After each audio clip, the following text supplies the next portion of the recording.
High, আমি বিনতি আর বিনতি ঘোষ ইউটিউব চ্যানেলে তোমাদের সবাইকে স্বাগত জানাই। আজকে আমি ছোট আলুর দমের রেসিপি নিয়ে এসেছি। এই শীতকালে ছোট আলুর দম না খেলে পরে শীতকালের মজাই আসে না, তাই না? তাই আজকে আমি তোমাদের সাথে শেয়ার করি ছোট আলুর দমের রেসিপি। প্রথমে আমি এই ছোট ছোট আলুকে প্রেসার কুকারে হালকা লবণ ছিটিয়ে সেদ্ধ করে নিয়েছি 3টে সিটি দিয়ে। তারপরে আলুকে ছুলে রেডি করে নিয়েছি।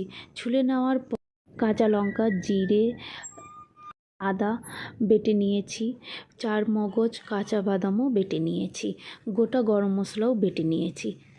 কড়াইয়ে তেল দিলাম। গরম কড়াইয়ে তেল দেওয়ার পরে আলুকে লবণ হলুদ দিয়ে ভালো করে লাল করে ভেজে নিলাম।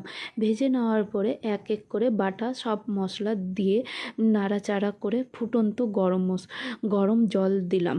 দেওয়ার পরে যেই কি ফুটে এসেছে তরকারি, তারপরে ঘি, গরম মশলা দিয়ে নামিয়ে নিয়েছি। এই তো রেডি হয়ে গেল ছোট আলুর দমের রেসিপি। ছোট আলুর দম, এর সাথে ফুলকো ফুলকো লুচি, শীতকালে কি মজা, খেতেই না। তাহলে তোমরাও শিখে নেওয়ার পরে চটপট বানিয়ে ফেলো আলুর দম আর ফুলকো ফুলকো লুচি। Thank you guys. ভিডিও পছন্দ হলে পরে লাইক করো, সাবস্ক্রাইব করো আর গেলে কমেন্ট করো।